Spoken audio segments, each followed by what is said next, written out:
Here in Dearborn, meanwhile, it's an area that has a very heavy Muslim American population. Emerge USA says there are about 1 million Muslim voters in key swing states like Florida, Ohio, Pennsylvania, Virginia, and right here in Michigan.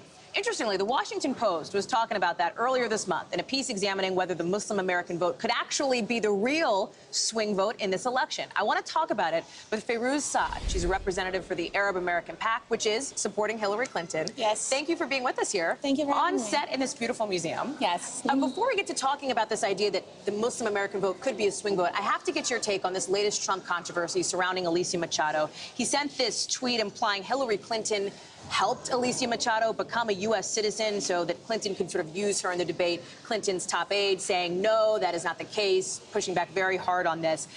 What's your take on this? Do you think it's going to matter for voters here in Michigan?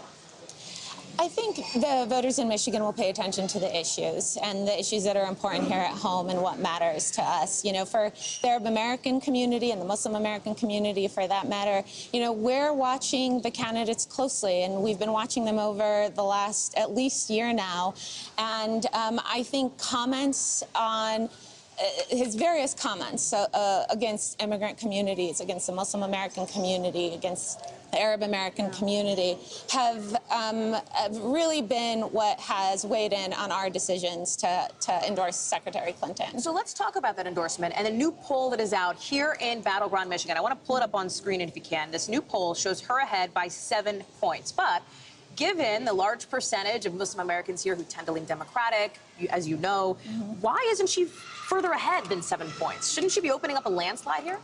Well, I think right now Michigan is a battleground state for a reason. There's a lot of independent voters, a lot of people who are still watching, waiting, want to see more, want to hear more for the candidates. I believe strongly that she's going to surge ahead. I think the Arab and Muslim American votes are going to be the ones that really do that for her.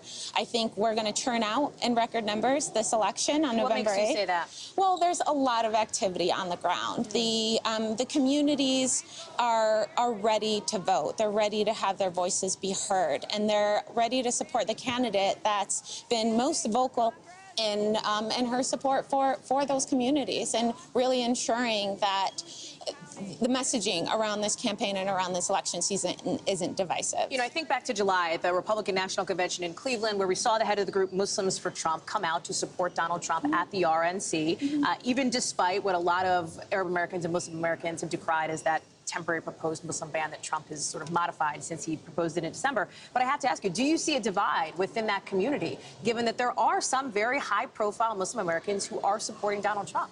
I don't think there's necessarily a divide. I think for our purposes, we're focusing on our candidate and the one that we've chosen to endorse. I think it's important that Muslim and Arab Americans vote and that our voices be heard and that we have an impact on this election season. For me and the organizations that I'm a part of, I'm going to really push hard that we get out in support of Secretary Clinton. Fayrouz Saad, thank you so much for being with us here in Dearborn, coming out from Detroit, where you are also, by the way, the Director of Immigrant Affairs for the city. Thanks for being with us. Thank you. Hey there, I'm Chris Hayes from MSNBC. Thanks for watching MSNBC on YouTube. If you want to keep up to date with the videos we're putting out, you can click subscribe just below me, or click over on this list to see lots of other great videos.